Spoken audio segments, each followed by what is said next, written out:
Você já se perguntou por que empresas não adicionaram o Bitcoin nos seus balanços? Por que não entesouraram o Bitcoin? Por que não seguiram o movimento da MicroStrategy, por exemplo? Existem algumas premissas. Algumas empresas comentam sobre volatilidade, outras empresas comentam sobre não adquirir o ativo porque ele não gera caixa, outras empresas comentam sobre não entender o assunto, enfim. As óticas e narrativas são diversas, é multifacetado, mas existe um porquê muito claro do ponto de vista fiscal que foi alterado ontem.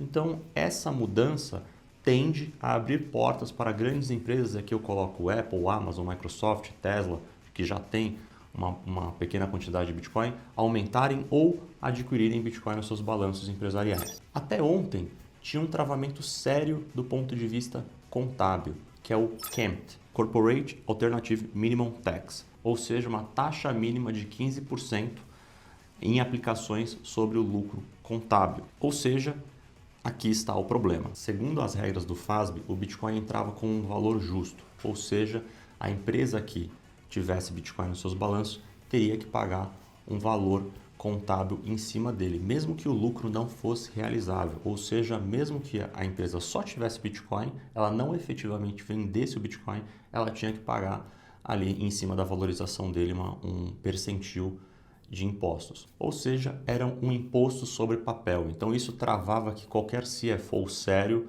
adicionasse Bitcoin dentro da tesouraria da empresa. E agora tudo mudou, né? Ontem, de forma mais precisa, a gente teve uma reconfiguração dessas leis em relação ao Bitcoin especial. Ou seja, agora a gente tem o Fair Value Exclusion Option, ou seja, ele exclui o Bitcoin disso. Então, antes, como eu comentei, a gente tinha que ter um pagamento sobre o lucro não realizado do Bitcoin, agora o Bitcoin ele tem essa proteção. Mesmo que a empresa tenha um lucro pela valorização do ativo, não será necessário realizar esse pagamento. Como resultado, acabou o risco de ter o Bitcoin do ponto de vista contábil dentro de uma empresa. Então, só para exemplificar, a gente até coloca aqui um cronograma para vocês. Antes, lucro contábil aumentava, imposto imediato em cima do ativo.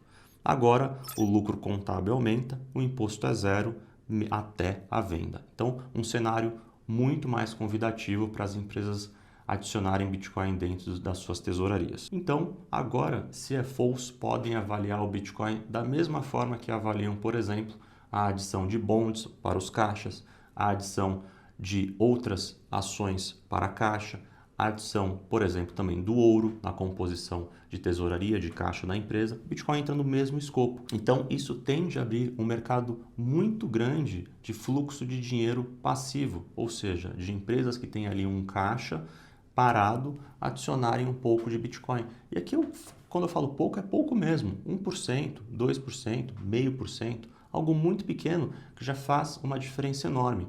E aqui a gente vai colocar na tela um exemplo da Apple, de 2020 a 2025, os gráficos aí para vocês observarem como é que foi a evolução do caixa da Apple.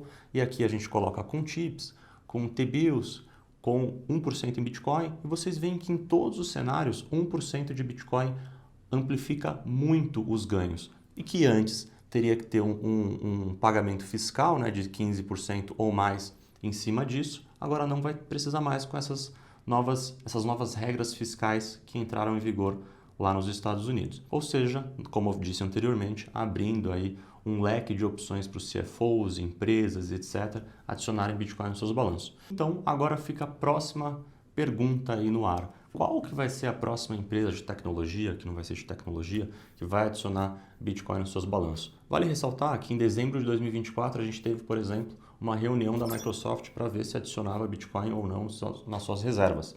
Então agora com essa nova lei, essa nova regra, isso tende a aumentar, visto também que o Bitcoin aí está sendo debatido até mesmo como reserva estratégica nos Estados Unidos. Então essa narrativa, né, de fundos de pensão, reserva estratégica de nações minerando Bitcoin e agora empresas tendo essa possibilidade do ponto de vista fiscal um pouco mais convidativa de também adicionar Bitcoin nos seus balanços.